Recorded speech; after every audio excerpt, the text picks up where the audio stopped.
welcome to this special class of week 3 of JavaScript. My name is Cassandra. I will be your instructor for the evening.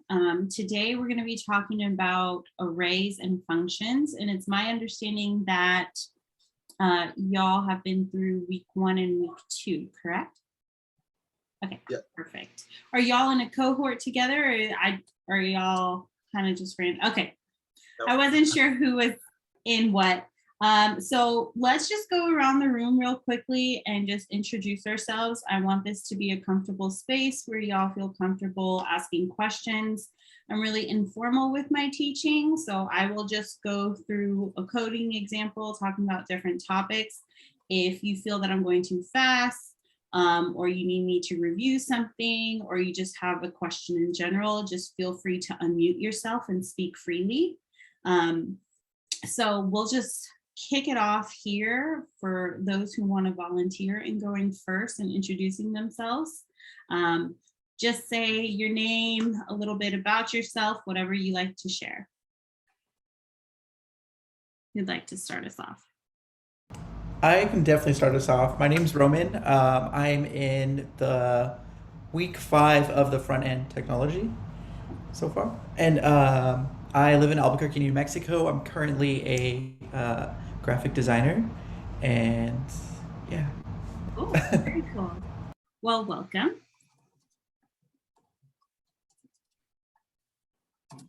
Hi, I'm Mike. I'm in week 4 of the front end technology class.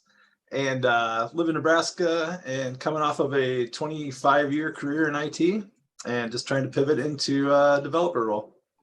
Nice, welcome.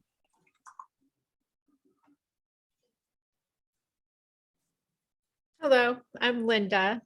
I've been doing self-directed learning for several years in the boot camp, looking forward to the back-end boot camp coming up. I'm a speech language pathologist, and I also am ready for a career change. Oh, welcome. My name is Renee Dubuque, and I am a current front-end student. I took the back-end with Cassandra last year, and I am excited to be a part of this. Awesome. Glad to have you. Thanks. Hi, I'm Edward. Like Mike, I'm leaving the IT. Well, I left it about 2009. I was a system administrator for 12 years, and I'm moving to morphing into a developer. Awesome. Glad to have you. Thank you. All right.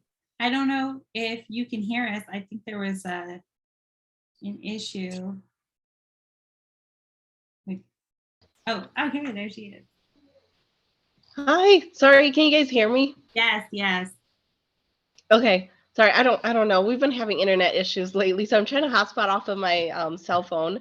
I'm in the front end. We just started the front end technology this week. I'm trying to transition into technology. I'm coming in from the medical field. Awesome. Well, welcome. All right. So welcome everyone. It looks like everyone's kind of in a different stage of their learning and all sorts of backgrounds. So I'm glad to have y'all. So let's go ahead and get this party started here. I'm going to go ahead and open Visual Studio Code. And I will share my screen.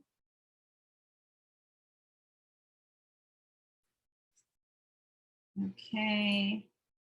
And it's just defaulted from a previous class. So we will go ahead and open up a new one.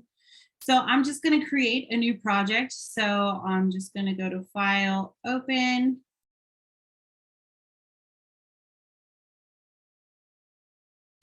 And here on my desktop, I'm just going to create a new folder.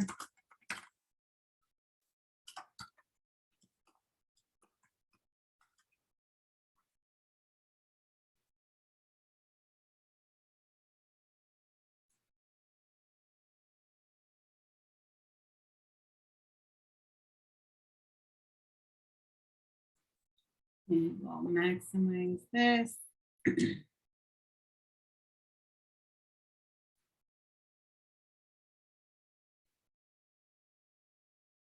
apologize for the speed of my computer. I as well have been dealing with internet issues. And also because there's a retrograde. I don't know if y'all believe in that stuff, but definitely affects technology. So we'll let it open here. All right, so I'm gonna go ahead and create my new script file. So we'll have script.javascript.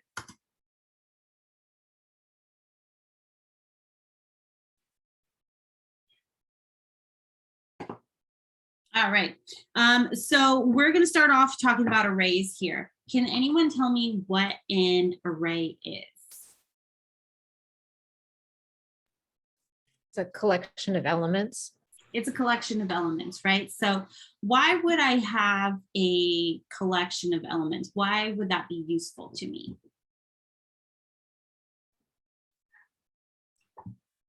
To manage large, well, not necessarily large, but groups of data. Yeah, definitely, right? So let's say I had a group of students and I was working on some sort of enrollment application and I had to figure out what students were assigned to which teacher, right? So I could put all those students in a list and then send that data somewhere, right? Or I could receive a list of data. Let's say I had a database and I ran a query on it and I get something returned, right? It's going to be a list of information, right? So grouped data that I can utilize, okay? So let's look at the syntax of an array. So let's say we have, and I'm just going to call it array for the sake of syntax. So here we're going to have let array equal, and then our curly brackets indicate that we are working with an array. Every element that I have in here should be of the same data type. So whether that's all strings, all Booleans, all objects, all numbers, they should be the same data type. Now, go ahead, Renee. Do you think you could zoom in, please? Yeah, absolutely. Thank you. Is this good? Yeah. Okay. So they should be the same data. Now, JavaScript is not going to break if you put different data types in the same array, but that's not good practice, right? So our data should remain the same type in our arrays. So let's say I had a bunch of numbers in here. So I'm going to just change the name of this to reflect the data type that we have in them. So I'm going to call this number array, and I'm just going to have a bunch of numbers in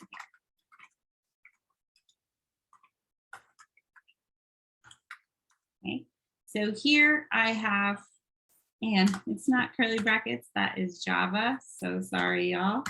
It's square brackets in JavaScript. I teach Java as well, so I might flip the syntax around here. So with JavaScript, it is square brackets, which are indicating an array.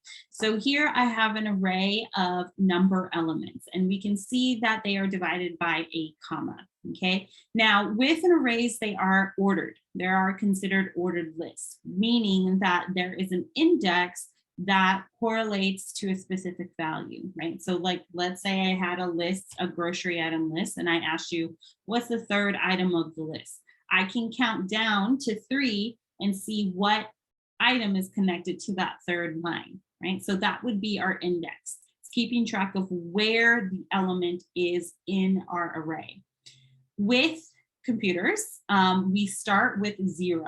So it's a 0-based count. So that first index is going to be 0, okay? Meaning our one element here has an index 0. So if we're starting at 0, what's the index number of 32? 3. 3, right? So it's always going to be one less than if we normally counted, right? So here it's the fourth element, but it's index 3, meaning that the whole length of the array is going to be the total number of actual elements in there. And the last index number of my array is going to be 1 less than my total length. Okay, so here, let's say I wanted to get the length of number array. Then I can use the length property of number array. Okay, which will return the total number of elements.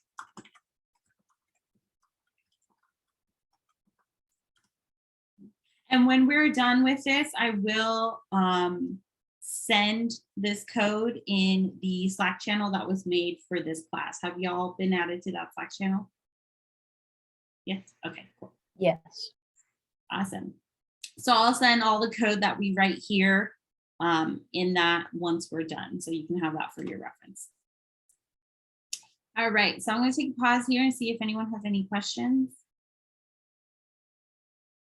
Awesome. Okay, so if I wanted to grab a specific element, then I would use my index in order to target that element. So let's say I wanted to write onto the console, and I wanted to write 6 onto the console, right? So that's our third element. What is the index number that I need to reference? 2. 2, right? So here I would have number array. So you write the array name, square brackets, and then the index number that we're dealing with. So we said 2. So if I run this, I should expect to see the number 6 onto my screen, onto my console. So I'm going to do this by opening up my terminal and then just typing in node script.js. Just going to run the script file and then treat the terminal like a console. And here we can see we have the number 6. Now, if I wanted to add an additional element to my array, does anyone know what method I could use in order to do that? You could push. Push, right? So let's say I forgot a number. I can do number array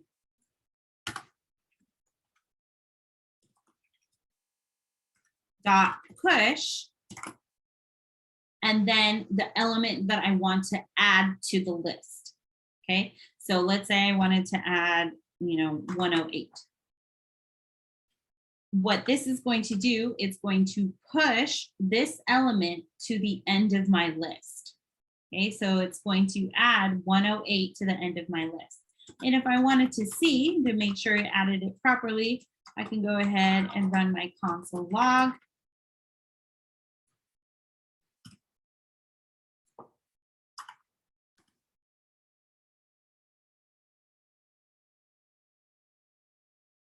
And here we can see our array, and we see the 108 at the bottom, at the end. Okay. Now there are a number of methods that exist for arrays. I highly recommend you jump into the documentation and see all of the methods. We definitely don't have the time to go over every single method that exists for arrays, but there is a lot that you can do with arrays. You can add elements, remove elements, shift elements, take out specific ones. You can check the array to see if something is included. There's just an endless amount of possibilities that you can work with arrays.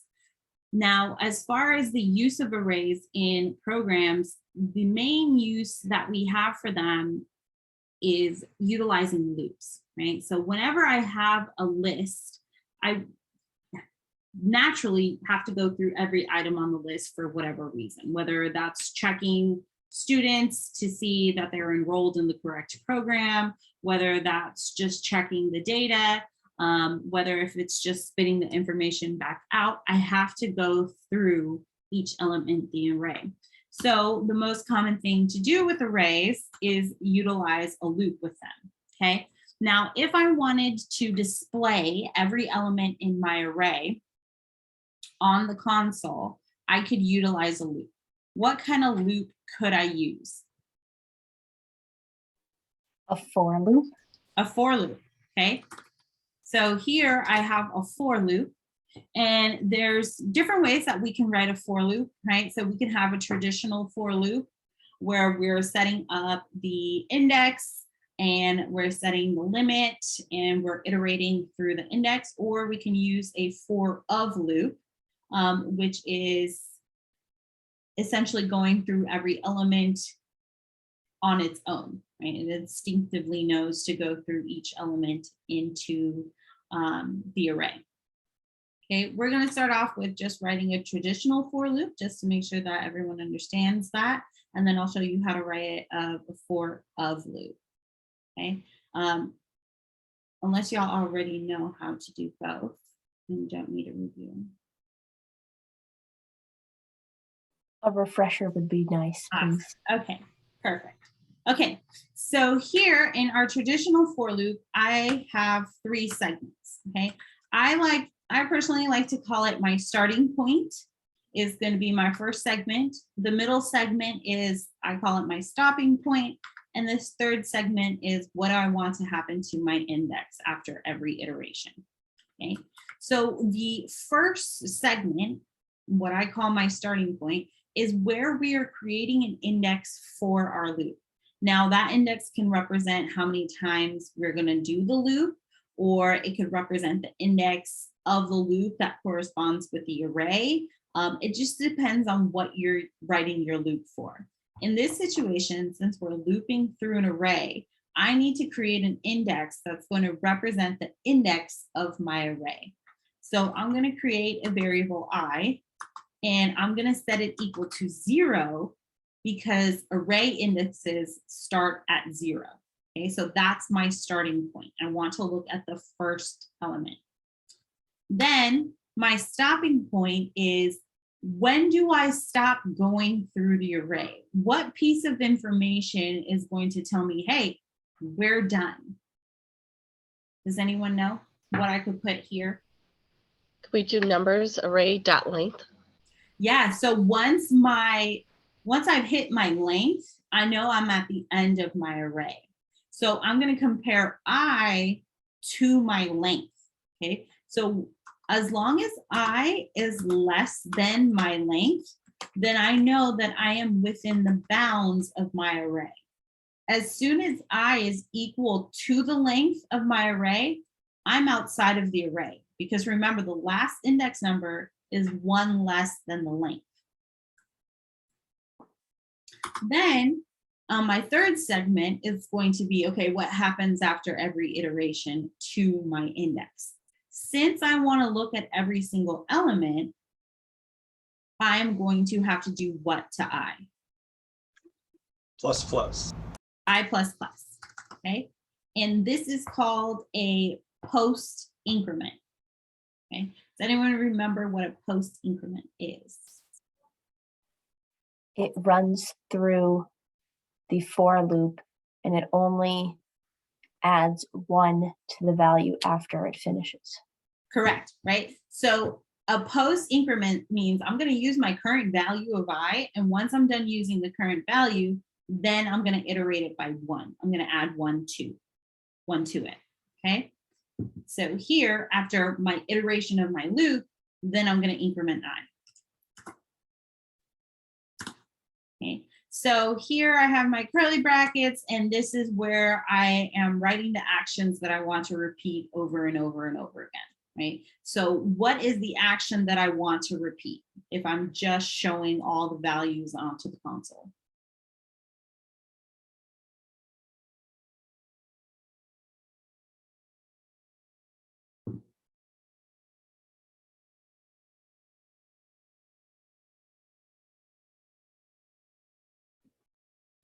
What was the question? Would that be just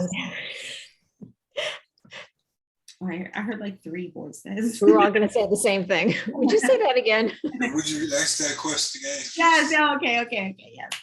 Okay, so my goal here is to write every value onto the console. So what action am I repeating? What am I looping through? What's going to be the action here?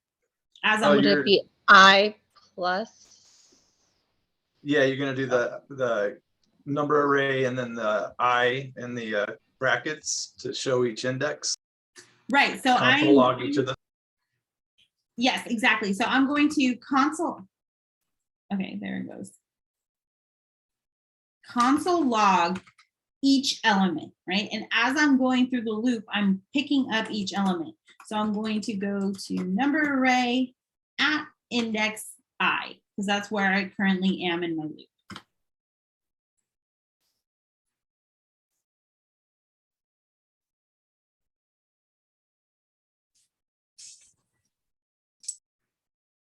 Oh, I just realized I ran it a different way. I also have an extension here called run that I can just hit this little play button. Okay, so here I am going through my loop and I am printing out each value. All right. Okay, any questions? Cool. Okay, so we're going to jump into functions and then we're going to bring back arrays with functions. And then we're just going to add some more complexities to it with some examples. Okay, so we can see how all of this ties together. So if at any point I lose you, please just stop me and ask. All right, so with a function, what I'm writing a function for is a particular action that I would find myself doing over and over again. Okay, so instead of writing the same functionality 8 different times in my code, I can call on a function that will perform the action and return the information that I need. So I technically only have to write that functionality once. Okay, so let's say one of my functions here is to add 2 numbers together. Okay, so here, in order to declare a function, you're going to use the keyword function, and then you're going to name your function. So we'll call this add numbers. And then you follow that with parentheses. Inside of the parentheses, you're going to have your parameters. Now, this is pieces of data that you need in order for the function to run. So if I am adding numbers, and that's my function, what kind of data would I need in order to make that work? Integers. Integers, okay? I need the actual numbers to add. Now that could be integers, that could be decimals, that can be any kind of type of number, but I need those pieces of information in order to add them together, right? So let's say I have 2 parameters, num1 and num2. Now I can have as many parameters as I need in any function I define. This particular function, I'm just going to say it's 2 numbers. Then with our curly brackets is where we're going to define our function, right? All the actions that take place. Everything that I define in between these curly brackets are only visible between these curly brackets. So that's something referred to as local scope. So if I declare new variables in here, then it's only visible in here inside of these curly brackets. So let's say I wanted to create a variable that is going to hold the sum of adding these 2 numbers. I can do let sum equal num1 plus num2. Okay, so this sum variable is only visible between these curly brackets, and it's considered local scope or function scope. You can hear it being referenced as. Okay, so then once I have figured out the sum, I can then return my sum. Now the return keyword here does not always have to be used for a function. Some functions don't need to return data. Sometimes they just are manipulating the data, but they don't need to return any kind of information anywhere. Or maybe it's just writing out to the console and I'm not sending any kind of information anywhere. Or maybe it makes a request to something else and it doesn't need to return any kind of data, right? So when I have a return, that means whatever I have next to it is going to be returned to where this function was called, okay? So here, when I run this function and pass it 2 numbers, this sum is going to be sent back to wherever my function is called. Okay. Now I could have simplified this function and just made it one line. Does anyone know how I can do that? Yeah, so you would use the arrow function syntax. Yeah, you can do an arrow And, function. That's not what I was looking for, but oh, okay. that is very true. I had a question about it, so maybe it was just No, go you ahead. know, Go ahead. on the tip of my tongue. But you could do that, I guess. Absolutely, you can absolutely do an arrow function, and it would transform it into one line. So you're not incorrect there. Okay. What I was looking for is that I could do a return num1 plus num2, but with an arrow function, since you brought it up, we can go ahead and transform this into an arrow function. So when I have an arrow function, I'm going to create a constant variable.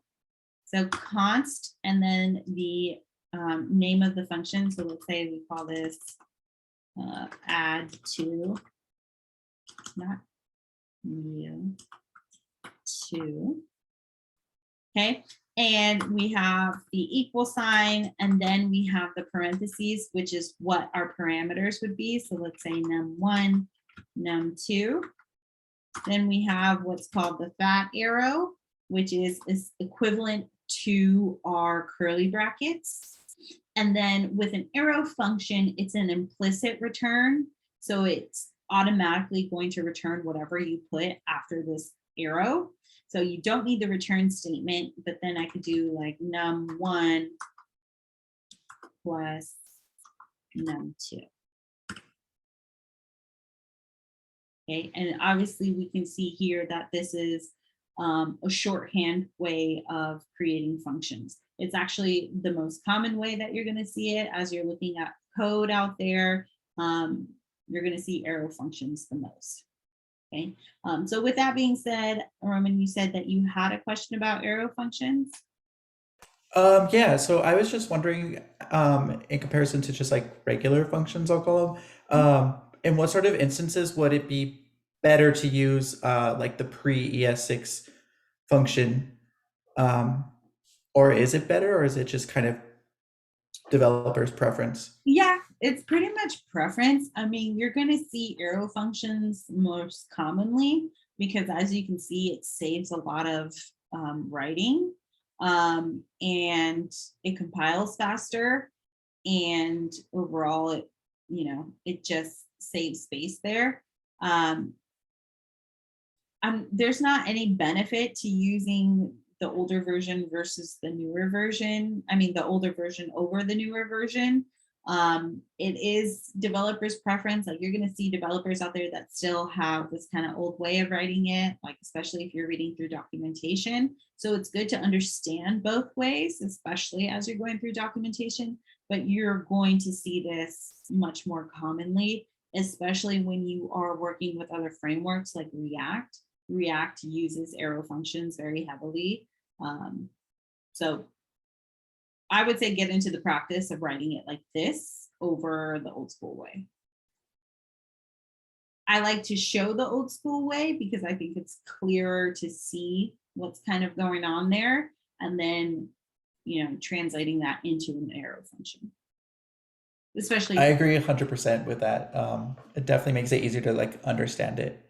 Yes, yes. So I kind of show the long way of doing things because I think it develops a better understanding. And then I'm like, all right, now we're going to write it like this because this is the quicker way. But in order to write it the quicker way, you kind of need to know what's going on in order to write the shortcut. You have to pay your dues first before you can use exactly. shorthand. Just suffer a little bit and then get the shortcut. All right, any questions? Okay. All right, so let me show you a function that, actually, let's call on these functions here. So let's say I wanted to utilize this function, okay? I wanted to add two numbers together. So in order to call on a function or invoke a function, you're gonna write the function name. followed by parentheses, because that's how JavaScript knows that we're dealing with a function. And then I'm going to pass it the appropriate parameters. If I were to leave it empty like this, I will get an error because it's expecting 2 parameters and I'm sending it nothing. So if I run it, it should give me an error.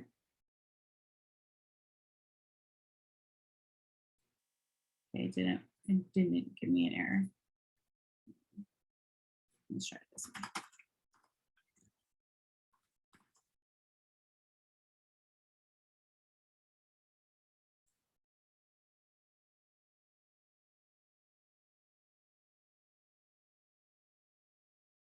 Okay, it does not give us an error, but it's not doing anything for us, right? Because I'm not passing it the proper parameters that it's expecting. If this was another language, we definitely would have gotten an error, but JavaScript is a little bit more lenient, which is a blessing and a burden at times, because it's a blessing because, you know, it compiles, you don't have the errors, but then the burden is, since it didn't catch these kinds of errors, it's a little bit harder to debug why your code isn't working properly. Okay, so here, if I gave it 2 numbers, 1 and 2, I should have 3 returned to me.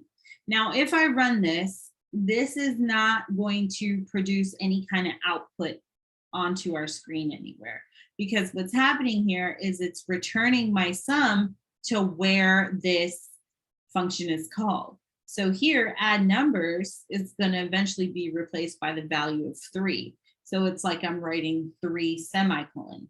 That doesn't really do anything for me as far as an application is concerned.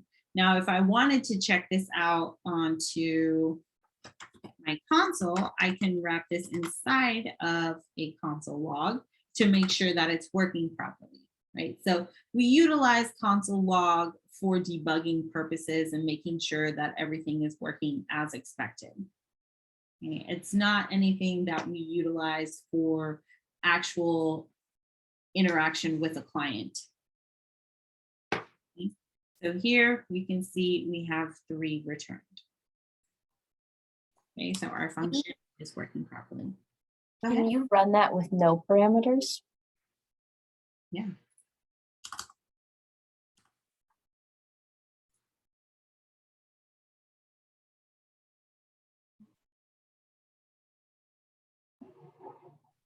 We get nan. Can you explain nan? Nan is as if, let me get the exact definition. It's not the same as null, which means there's nothing there. It's more of an error-based kind of emptiness or non-existence there. The exact meaning of the acronym, I'm looking that up because I've honestly forgot. Not a number. Not a number, there it is. We get that not a number, and here we can see obviously nothing was returned. Whereas when you get something like null, that means it's empty. So null versus nan, some students get that confused. That's the difference there. So this is essentially an error, right? Because I should get a value returned here. So that's why utilizing ConsoleLog is very important for debugging, because, you know, if this was another language like Java, I would have gotten that error as soon as I try to run and call on the function because it didn't have the proper parameters. So ConsoleLog is your best friend in JavaScript. Good question, thank you. Any other questions?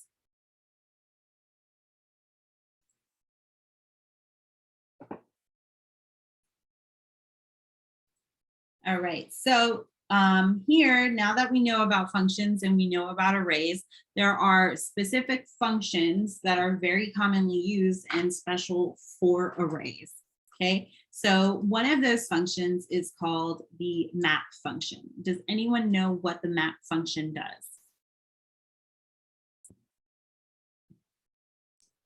Math. It's similar to a loop. Or map. Wait, math, M-A-T-H or map, M-A-P? Map, Map. like M-A-P. Oh, map. Mhm. Map is similar to a loop. Yeah, so it's similar to the loop in the sense that it's going to go through every element of the array. But what's special about it is that it's going to perform a function on every single element in the array and produce a new array.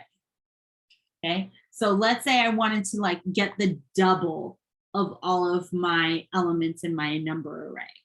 Okay, then I'm going to run a function that is going to double the amount and put that doubled amount into a new array. Okay, so let's say we're creating a new array. Say let double equal, what did I call it? Number array. Number array dot map. Okay, and the parameter that map takes in is a function. Okay, so I can write the function directly in here, which arrow function is going to be the most common way of doing it. You can do a traditional way of writing a function in here as well. More than likely, you're going to see an arrow function in here, or I can just put a function name that I've already defined somewhere else. Okay, so let's just write this a couple different ways. So we're doing the same thing here. Okay, so I want to double the value of each element. So let's say I refer to the element as X. Okay, I'm going to do my fat arrow and I'm going to say X times 2. Okay, and what this is going to do, it is going to have X represent our element that we're currently on. It's going to multiply it by 2 and then put that value into my double array. Okay, so instinctively, the map function knows where to start and where to end of going through all the elements. So as it's going through here, you know, first grab the 1, multiply it by 2, which is 2, and then stick that into the double array. Then it's going to take 34, multiply it by 2, 68, put it in the double array. And then it will continue doing that until the end of the array. So double will then contain all of the doubled values of my original number array. And if I were to write this onto the console, we would be able to see that. And I'm just going to comment out some code as far as writing to the console. So we can just look at what we're working on. Okay, so here we'll run it. The first time we run it, we have these original values, okay? And then here we have our doubled, and we can see that there are the doubled values. Okay. Now, as far as the functionality in here, it can be as complex as you need it to be, or it can be as simple as you need it to be. If I wanted to write this the other different ways that I had spoken about, let's say I wanted to do it the traditional way, I'm just going to comment it out.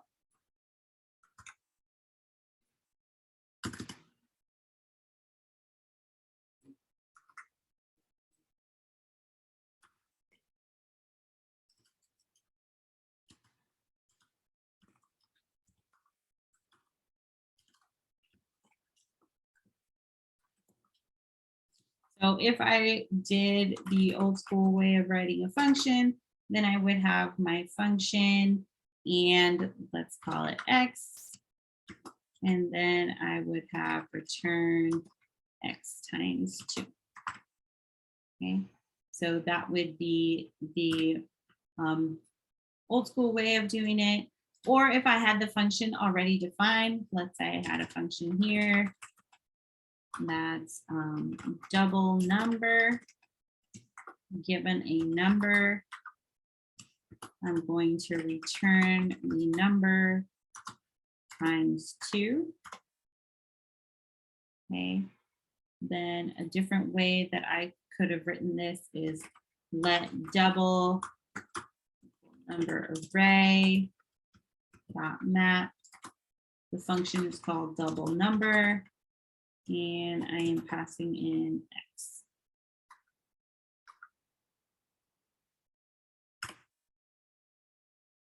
Okay, so 3 different ways of writing it. It really just depends on your preference. And as far as should I define the function prior or just writing in there, it depends if the function is needed to be used in other places, then just define the function and call it in here. But if it's only used for the mapping function itself, then you can write it directly in there. Any questions? Cool. All right, so that's our mapping function. Actually, let me comment all this out. And comment this scoop out. And this console. Okay.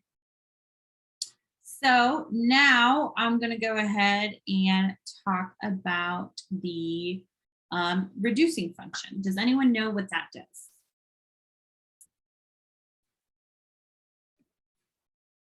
It's really complicated. Can I share my cheat sheet and what it says? Yeah, of course. Okay. So I have a cheat sheet that I put on my OneNote for all my little like weekly subjects that we're learning. And so for the reduce, this is reduce the values of an array to a single value starting from the left to the right. Yes. So when I am dealing with a reduce function, what I'm doing is I am reducing that whole array into one value. Okay. With these other functions that we're talking about here, what we're doing is we're creating a new array. So mapping, I'm creating a new array. We're going to talk about filter. That's going to create a new array. For each, that doesn't necessarily return an array, but with my reducing, I am essentially making my array into a singular value. Okay? So there are a number of things that you can do with a reducing function. You can reduce the array into the sum of the array, which is a really common use for it. It is a little bit more complicated because it can have, up to 4 parameters. So the first parameter is going to represent the starting point of our reducing. The second parameter, it represents our current value that we are in the array as we're looping through it. The third parameter is the index of our current value. And then the fourth, I forgot what the fourth one was. The initial value of where we're starting our reduction at. Okay, so I'm going to go over a couple of examples here. So let's say that we'll start a new array.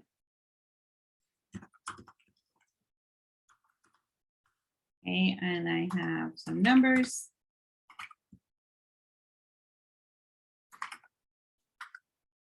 Okay, and what I want to do is I'm going to go ahead and reduce these numbers into the total sum of all the numbers. Okay, so here, let's say I have a new value sum. I'm going to do numbers dot reduce. Okay, and then I'm going to pass in the values that I need here. Okay, so first, if you look here, when you hover over, it tells you the parameters that you need. So if you ever forget, you can refer to that. So the way that I'm going to do it here is I am going to pass in another function and then the initial value. Okay, and then my function is going to take in the starting point and then the current value. Okay, so let's say I have GetSum. Okay, and GetSum is going to then ahead get called. And then I am going to send it 0. It's going to be my initial. Okay, and then here we'll define GetSum here. Oops.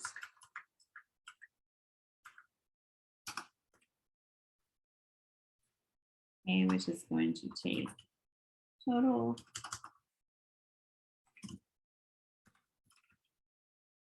number. Oh, I'm combining syntax, sorry. Okay, and then this is going to go ahead and return our total.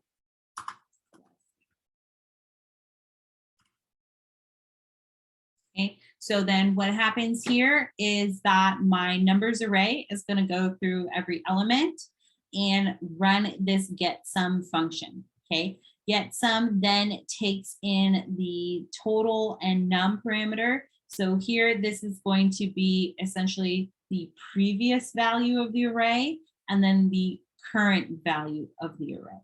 Okay, so here I'm telling it that I'm starting it off at 0. So the first time I run this GetSum, we're going to do 0 plus 175, and then it's going to return that value.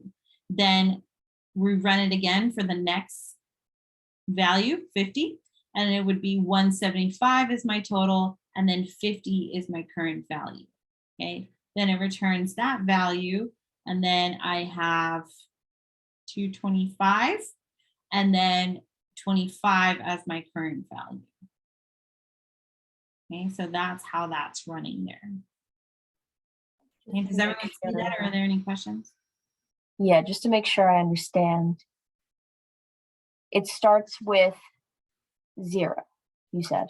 Yes, that's my initial value. Now, like, let's say I wanted, if I had put this 10 here, then what it would be 10, the first time I run it, 10, here, let me call this something different. Let's say this is previous value.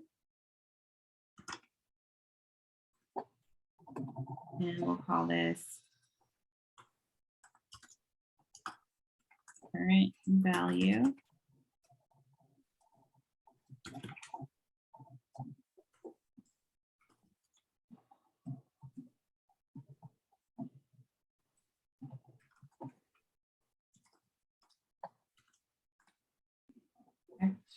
So here, the first time I run it, this previous value is going to be that 10. Because that's where I want to start it off at. Then it would be like 10 plus 175, which would be 185. Then 185 becomes my previous value parameter, and then 50 is my current value parameter. And then it would just continue on doing that until I reach the end of my array. So if you were to like log this, would it show every single number? Would it show at first 185 if you started at 10, and then the next line would be 135? I don't know. No, and then so on and so forth. Yeah, so it's not going to show you all the steps because it's going to reduce it into one value. So Okay, all cool. it's going to return is the sum of these. Now, I could add a console here in my function if I wanted to see it every step of the way to make sure, you know, I see it running the way I expect it to run. So let's run it. 10 plus 175 is 185. 185 plus 50, you said, would be next? Correct. Okay, got it. Thank you. Oh, I didn't console log the sum. So it's possible to do a console log and see each of the steps as it goes through? Yeah, So I could do, Show us. yeah, sure.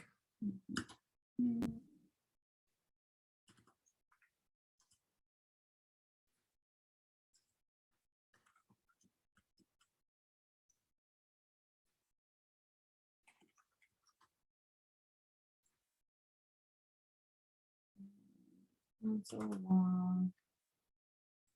Let's do.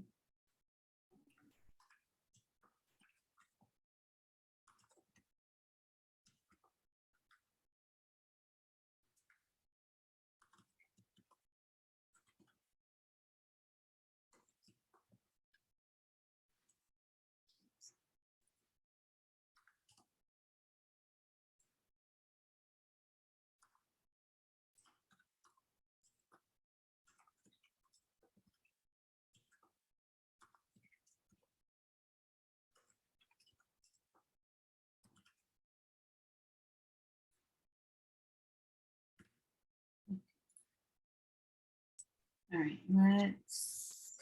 I have a question while you're writing. Sure. So is previous value and current value, are those built-in methods or they're just Yes, so with the reducer function, it knows that in its own functionality that's written in the reducer function that you're going to take the previous value and current value. So it's automatically built, which is why I don't need to pass in any parameters when I run this GetSum right here, since I'm running the reduce function. thank you. Mm-hmm. Okay, let's run it. Let's see if it works.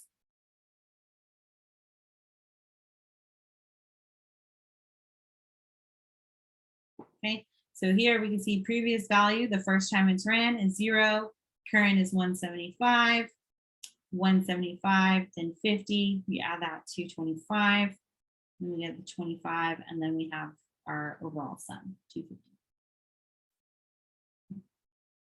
Now, Cool, thank you. yeah, of course, of course. And with arrow functions, you know, you can do multi-line functionality. You just wrap it in some curly brackets, and then you would have to put the return keyword back in there.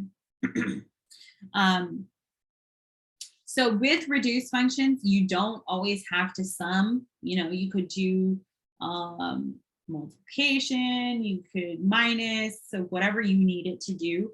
The point is it's going to take a previous value and a current value and then do whatever functionality you need with that to where it will eventually reduce to one singular value. That What was happens if like, oh, sorry. I was gonna say, what happens if like it went 175.50 and then there was a string in there and then it went 25? Like I know we should keep them all like kind of the same Yeah, like so type, but what would happen with that? yeah, so what it would do is that it would actually concatenate the string to the value and then make it a string. So like if we did that here, let's just add a string to this just so you can see it. You wouldn't get not a number instead. I don't believe so. Not with JavaScript. We'll see. We'll see in a second.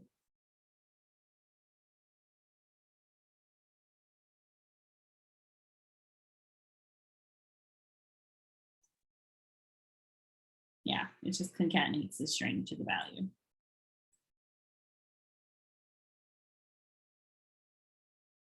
Okay. Which is why you want to make sure that your arrays are all the same data type, because you can get an output like this, which is probably not what you want. If it is, then it is. Okay. Any other questions? How much time we got? Cool. All right. So we talked about the reduce function. We talked about the map function. Let's go ahead and talk about the filter. So does anyone know what the filter function does?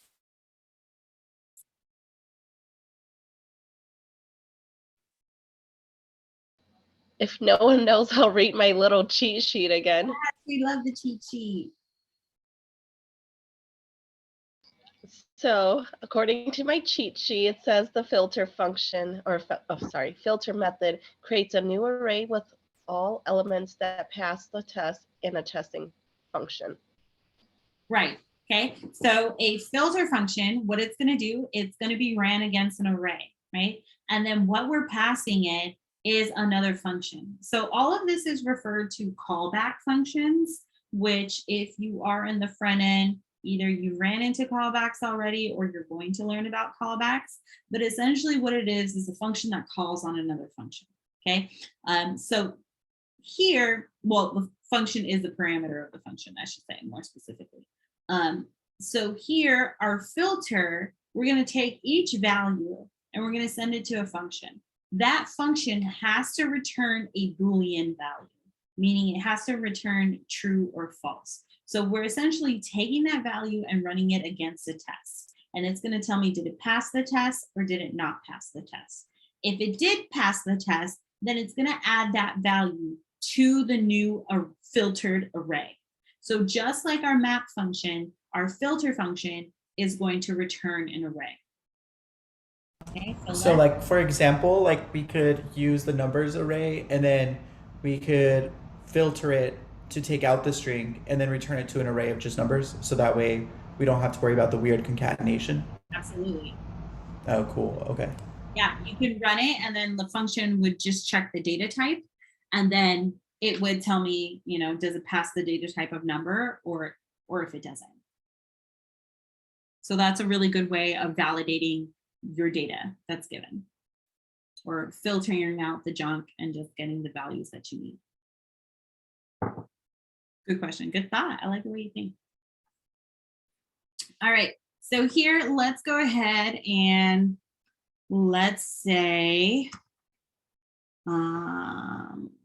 I'm going to build a new array here and we're going to build a pretty big array in the sense that it's going to be an array of, sorry, typing in Java again. It's going to be an array of objects. Okay, so my first object is here. Okay, and they're going to be an object of students. So here we'll have name.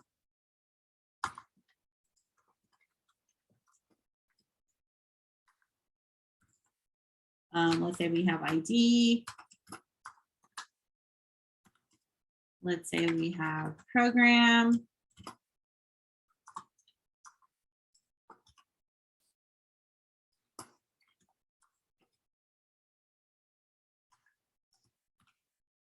And let's just leave it at that.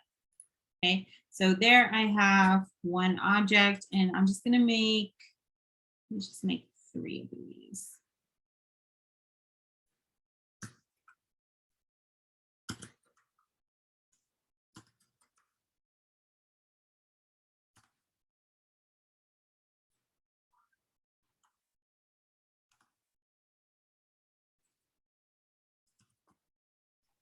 Pick me. Okay, I don't use student names in here just because I don't want to feel anyone feels called out. Sorry, I didn't mean to do that. Don't yell at me. Okay.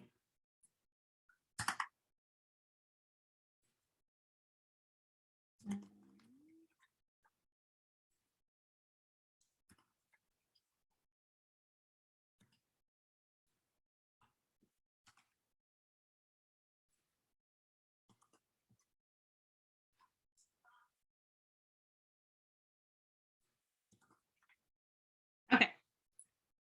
So here I have an array and my array is of objects. Okay, so this array has length 3 and we have 3 objects as the element. Okay, what I want to do is I want to create a new array that contains only my front end students. Okay, because I want to assign that list of students to a particular instructor. Okay, so here I'll have let front end students equal, and then we're going to take the array that we're filtering. So we have students dot filter. I said students, right? And the face is blocking it.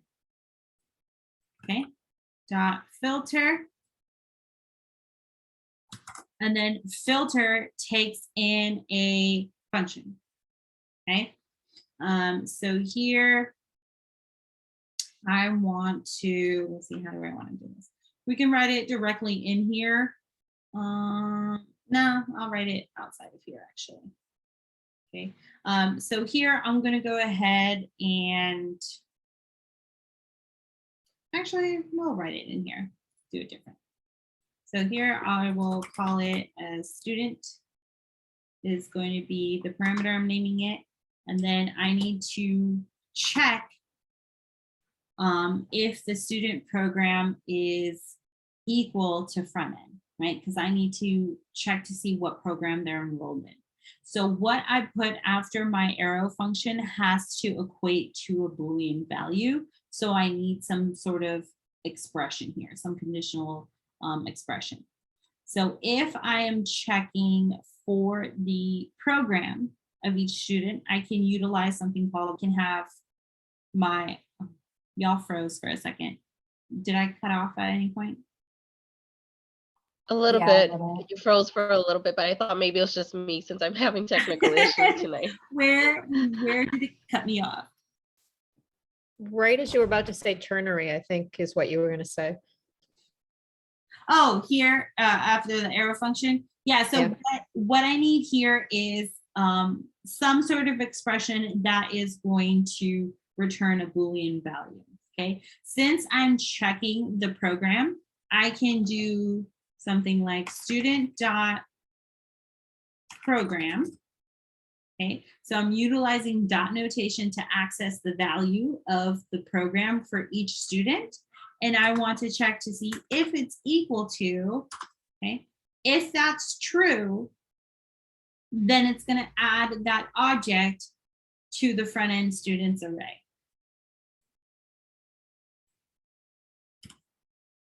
Okay, so here by the end of this for front end students, I should have two objects in there, which are going to be me and Renee. Okay, so then we're going to go ahead and check it out. Make sure it did what it was supposed to do.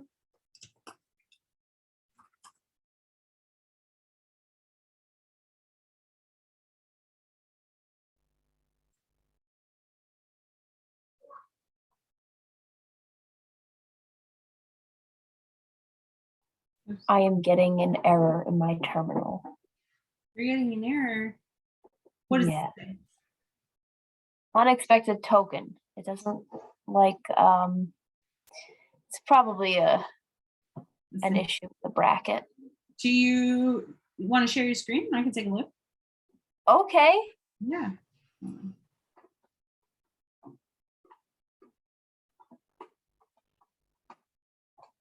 All right, go for it. Let front end students equals students dot filter. It's taking in student. Student dot program equals front end. I'm logging front end students. So in the terminal where it has the error, scroll up. Okay, it says it's on line 61. So let's go to line 61. Oh, Renee, I think you're missing your commas after Yeah, those Missing the objects. commas. Not there, Oh. but after the object itself. So after each curly bracket closing. Yeah, there you go. Okay. Then You don't need one there because that's the last one. never know. I might add a fourth student eventually. There we go. Yeah, there you go. Cool. Thank you. Yeah, of course.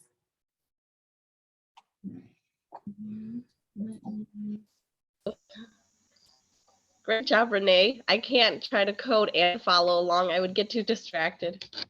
It was a learned skill. I've gotten much better at it.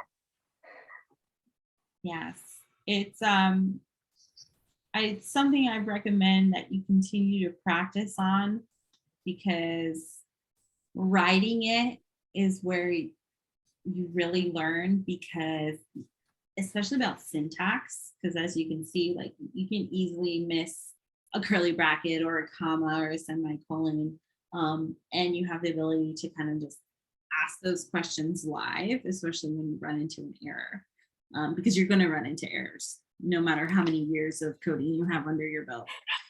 Yeah. Every question I post in the Slack channel is always like a semicolon or It's something's misspelled, always, every time.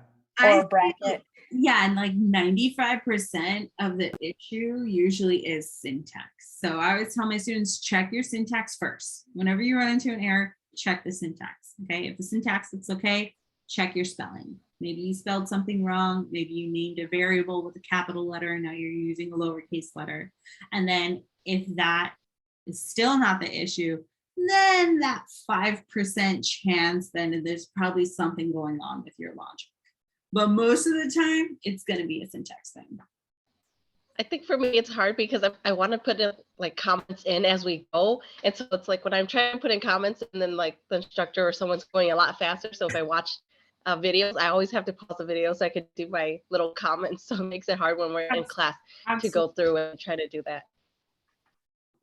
Absolutely. Each video actually takes like 3 to 5 times longer than the actual length of the video, because you have to pause, write it down, and like, oh, okay, and then continue going on. I didn't want to say that because I was afraid I would scare away the prospective students, but it's just a fact. It's of reality. It's the reality of it all. Yeah. But it's important, and it's how you learn, and that's also how you really understand how all of this functionality is working. Because there's also going to be plenty of times where you're running it and then you're like, yay, it works. I don't know why, but it works, you know, and that I don't know why is important when it gets more complex, right? That I don't know why it can last you a certain bit of time, but then you have a more complex problem and then you realize, oh, I don't know how this fully works yet, which is why errors are also your best friend, because you really figure out how things are working. All right, I'll get off my little soapbox there. So there we have our filter function, and then we also have, actually, before we go into the next one, are there any questions on the filter?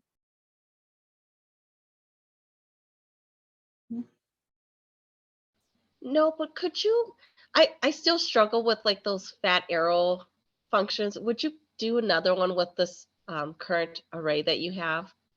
Yeah, sure.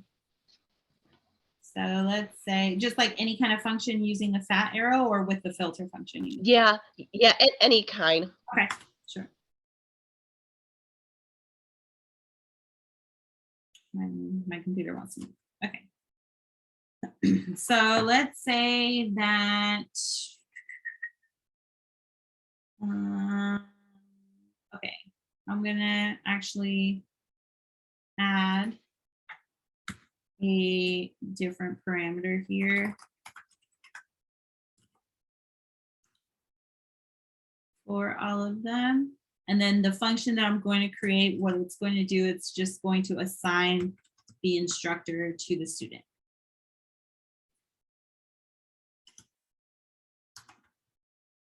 Oops.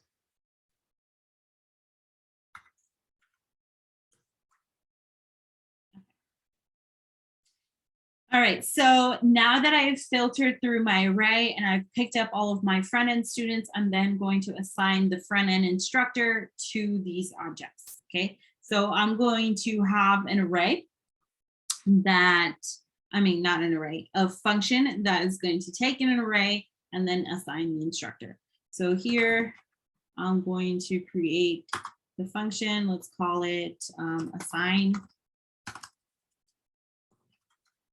instructor, okay?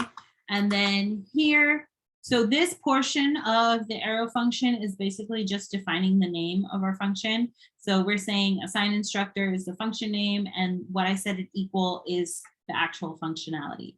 So here in the functionality, we have the empty brackets which represents our parameters that we're going to pass in. So if I need information, then I'm going to put in my parameters inside of those parentheses. Otherwise, I can leave it blank. In this situation, I don't have it because this is equivalent to my parentheses. Okay, so if I just have one parameter, then I can just put the parameter name. If I had multiple parameters, then I would have those parentheses and commas separating the different parameters here. So here, and if you just have one parameter, you don't technically have to have the parentheses. So you can see it written in a different number of ways, but they're all referencing the same things, which is my parameters. So here, my assign instructor, I'm going to need my array. And I'm just going to call it students array. And then I will need the instructor. Okay, then I'm going to have my fat arrow, which is the equivalent of the curly brackets in the traditional way of writing it. So here the fat arrow essentially has an implicit return, which means it has that like return statement. So here I can just write a single line that is going to be the value that's returned. So that's good for more simpler functionality. So like if I do, you know, that double function, we're just multiplying it by 2, I could just have number times 2. But this is, I am taking the students and I am assigning them a new instructor. So it's going to take more than one line of code to do that. So then I can have my curly brackets here. And I have that for when it's multiple lines of code. Otherwise, I just have, you know, what's there afterwards. And I'll show you another example with just one line. So here I'm going to go through my students array and I'm going to assign them an instructor. Okay. What is one way I could do that?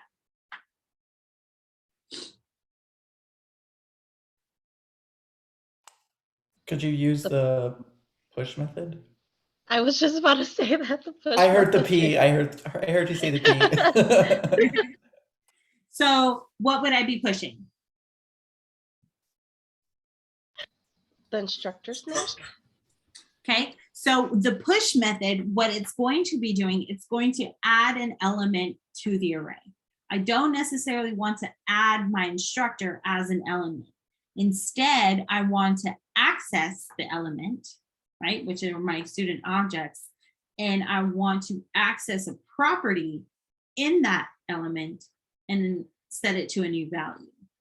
Okay, So could you? Oh, go ahead.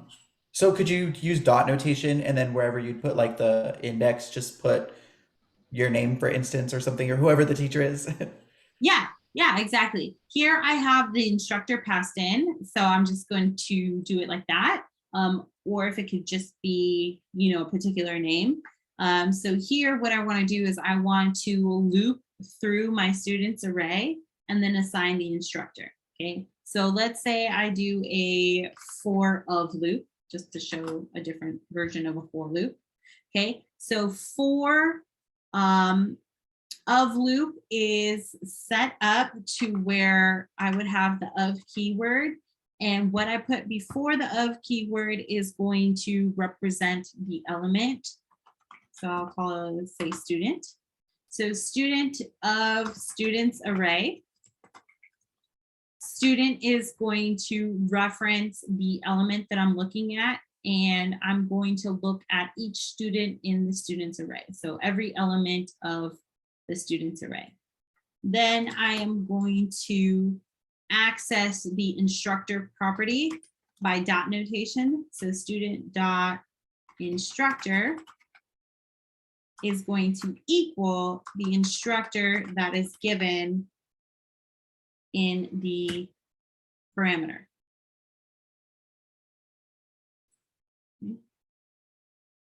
So here I have gone ahead and I've looped through all of my students. And I've signed their instructor to the instructor property. Okay. So if I wanted to use this, then I could do assign instructor. I'm going to pass it in front end students. And then my instructor, I will say is me.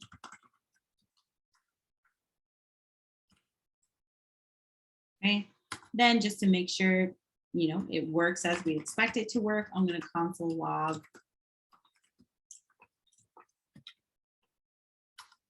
the front end students. Okay, so let's cross our fingers. Let's hope it works. Okay, so here I'm just going to take out this console. Okay, and run it.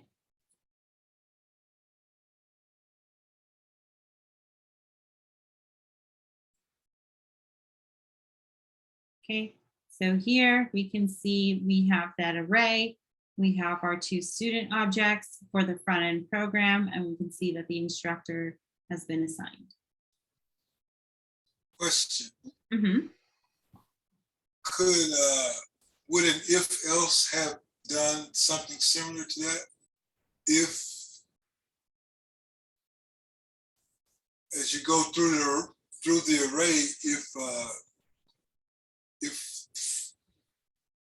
the front end student,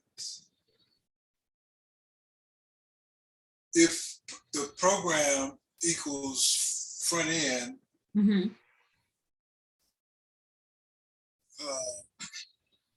well, that would be longer.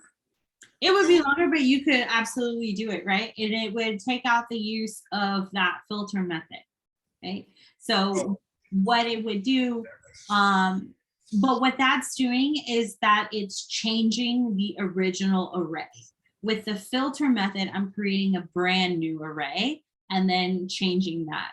So, you know, again, it's dependent on what you need your application to do and how you design it. So I could have very much just done a loop through my students array and checked to see if student dot program equals front end, then student dot instructor equals Cassandra. Else, you know, whatever else I wanted to do. If it was like back end, or if it was multiple programs, that I could do like an else if program equals back end, else if program equals data science, or whatever, right? I could do a string like a string of if else if statements. But the big difference is doing that changes the original array. Using the filter creates a new array. Good question. Very good question. And could I ask one more question about this problem? So what if we have a student who's in both front and back end? Would it just assign for just the front end object portion of it? So the way that we have this written, it would be front end or back end. If I had a student enrolled in multiple programs, then what I could do is I could have the program parameter be an array itself. Like I could have this be an array, and if they're enrolled in multiple programs, then I would just have an array of the different programs that they're in, right? And then that would change my filter method to work a little bit different, because then I would have to run through the dot program as if it were an array and check all of the programs that they're in. So totally, you could totally do it like that as well. It's just I have a real quick question on the for of loop. So like when you're doing a student of students array, that student could be anything you want, right? Like it could be X, I could have or called this and then- banana if I wanted to. Okay, and then it would be like in the next line, whatever that changed one is, dot instructor equals Right. instructor. Okay. Yeah. So this is, you're calling it whatever you want it, and this is an actual array that you're going through. So the student just basically represents the index of that It represents array, element. or the element. Mhm. Okay.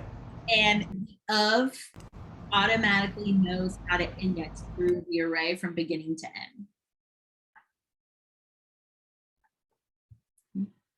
Any other questions?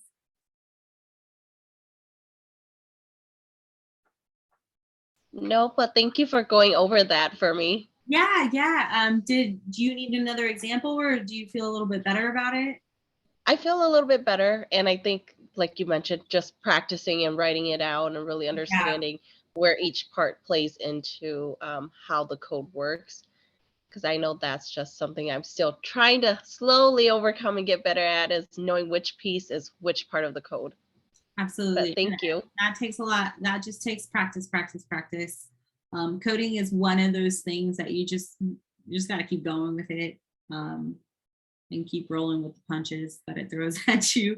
And you will have like an aha moment. It will click, and it will slowly become second nature.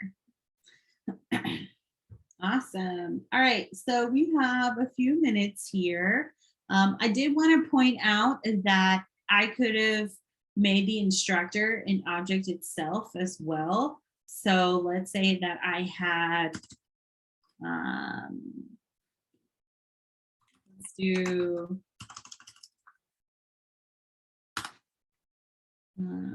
let front end instructor equal, and then let's say I have name.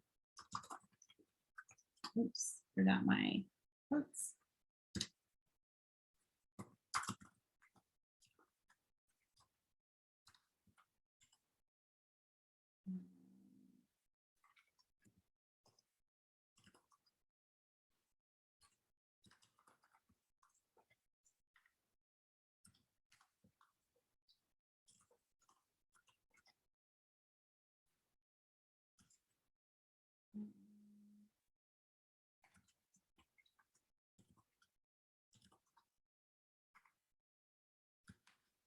Let's see what other data.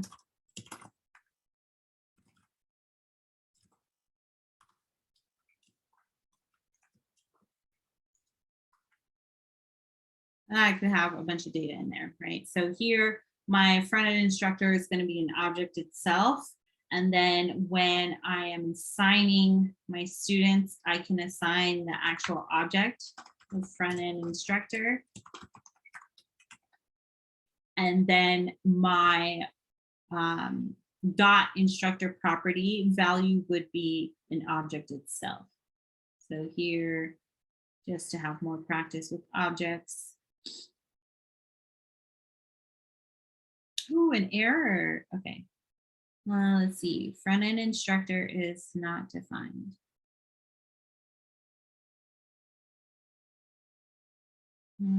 Oh, I put font end instructor here instead of front. So there's that 95% of a syntax or misspelling. Okay, let's rerun it. Okay, and here we can see the value of instructor is just the object itself of the front end instructor.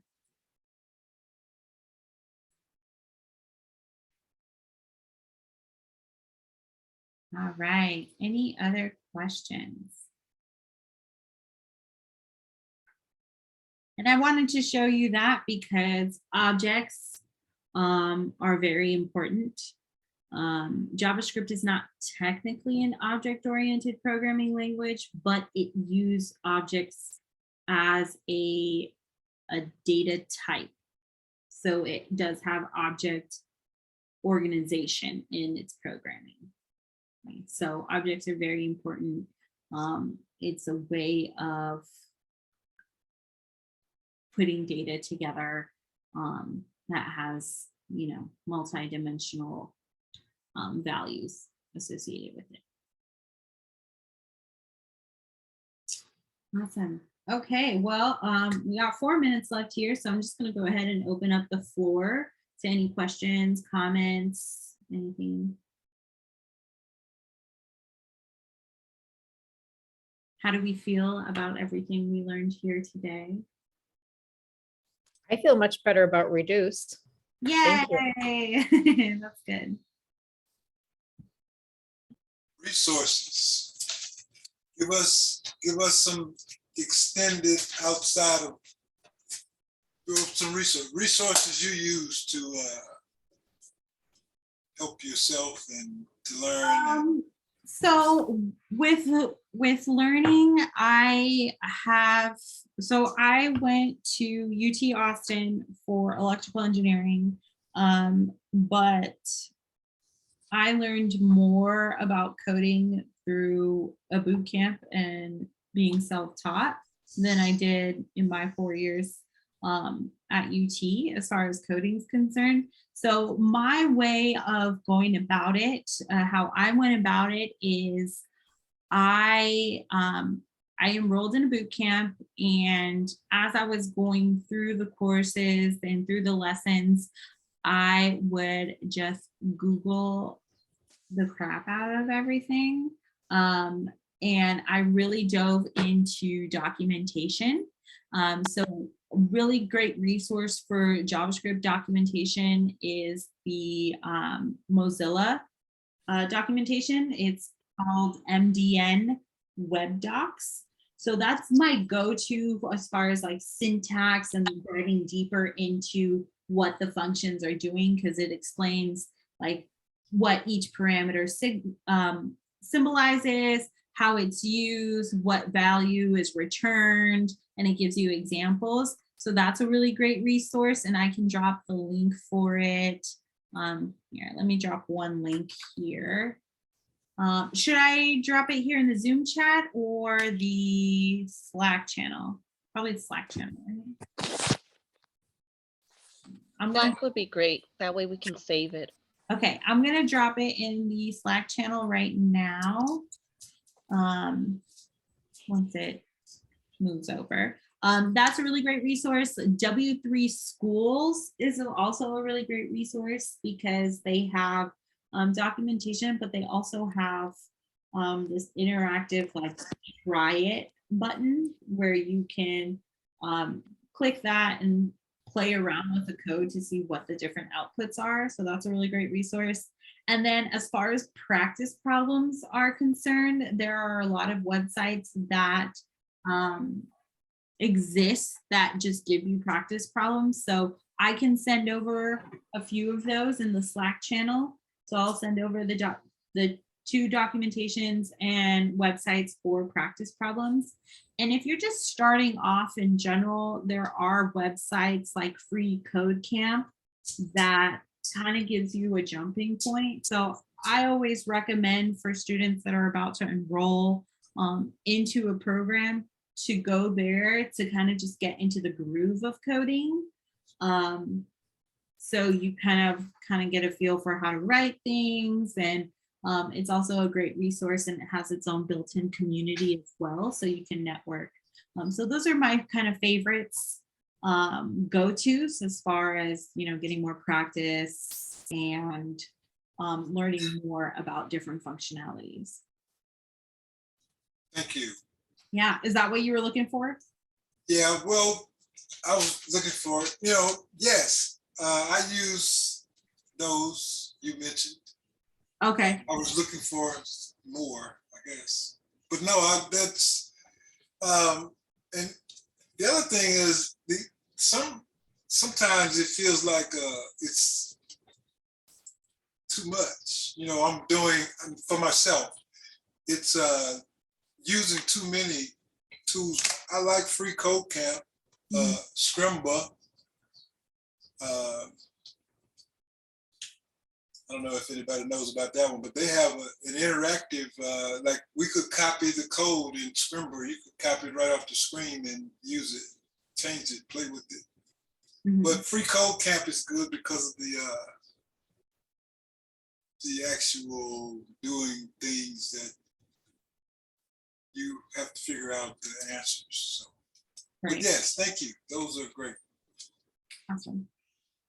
Yeah, I mean, for me, I was doing self-teaching for a while, and then it got to a point where I needed to talk to someone about the code to make sure I was on the right track.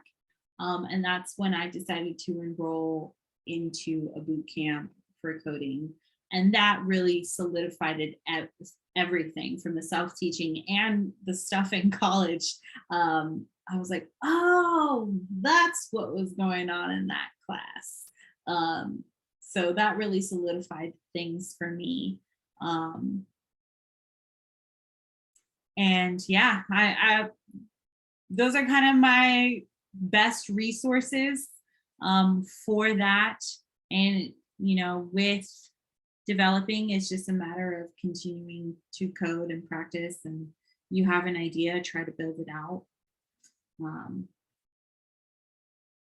That's kind of the best advice I got. Enroll somewhere, talk to a teacher, develop a community, bounce ideas with other individuals.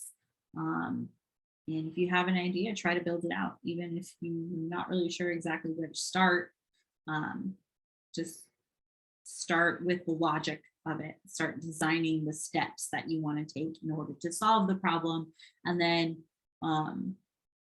with that, the code kind of writes itself as well. And definitely take advantage of office hours and mentor sessions. Absolutely. That one-on-one time is key. And seeing what other students are asking is really important too, because it might not be a question you had, but it might be a question you will have in the future. If it's me asking, it's a syntax error. That's Hey, for it's sure. okay. I save everybody's little like help. I need help with something. I save those all and I copy them and put them into my my OneNote because I know you guys are all ahead of me in the cohorts. So I save them all. I'm like, okay, when I run into this issue, I know someone else had that problem and I can reference it. Absolutely. And you know, you building that out in your cheat sheet is awesome. I did the same thing because it's too much to memorize. I don't expect anyone to memorize any of this. What I do expect is for you to break down a problem logically and then utilize your resources to figure out how to write it out. That's the most important thing. By no means is this memorized. I have to look up syntax all the time. I have to look up methods and remember what the parameters are. I mean, earlier you saw me look up the reduce because I forgot what the fourth parameter was. So utilizing your resources is number one. Another Developers thing, are problem solvers. yes. Another thing I recommend, this is going to sound unorthodox, but if you're kind of far into the boot camp, try helping other students who Absolutely. are newer than you, because I've realized you don't truly understand a problem or a solution until you've had to explain it to somebody else. And it really just adds another layer to the learning. Absolutely. And you'd be surprised how I soon you agree, can actually Renee. help others.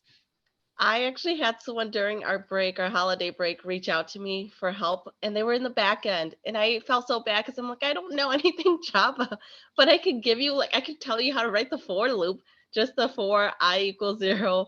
That first line I told them, I'm like, I can help you with that, but I don't know anything Java, so I can't help you with that. But it really made me like sit back and think, hey, how did I get to what I got so I can help explain this to someone else? Exactly. I have learned way more through my teaching than I ever have as a student. Because you really need to know what's going on in order to explain it. I will never forget one of the office hours I attended, and there was a student in like the first 2 or 3 weeks, and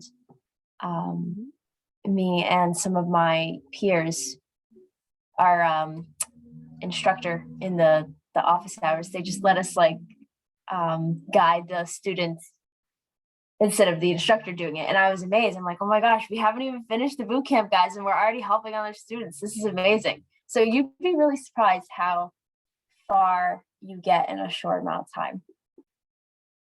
That or trying to explain to someone not going through the boot camp. So like I just finished that card war game for our week 6 of JavaScript, and I found out my solution. I was working with another student. I asked her for help, and then I asked my mentor. I finally figured it out the day that it was due. So finally figured it out Saturday, and I was trying to explain it to my sister-in-law who doesn't know anything coding, and trying to explain how the class object-oriented programming works and why my issue was wrong, and trying to break it down and explain what the problem was and how I got to my solution was really a big eye-opener. It was interesting, but I learned a lot from just trying to explain that to her. Absolutely. Yeah, speaking to non-developers about developing is an interesting conversation. And also if you do any kind of freelance work and you have clients, most people really have no idea all the code that it takes to do something that we think is so simple, like clicking a button so it takes me somewhere else. Like that is so much code, but they have no idea. So yeah, it's always interesting to have those conversations. And it also helps you when you get into the interviewing process, talking about the language and how it works, because you'll talk to people on different levels of understanding. So it's also good practice for that. Awesome. Well, I am happy that y'all were here today. Hopefully y'all learned something today. I will be posting the code and the resources that we talked about as soon as we get off the call. And then the video, once it's done formatting, I will be uploading to YouTube. So if you are in the previous class recordings channel, it will pop up there as soon as it's done uploading. So if you ever want to rewatch it, you have that ability to do so.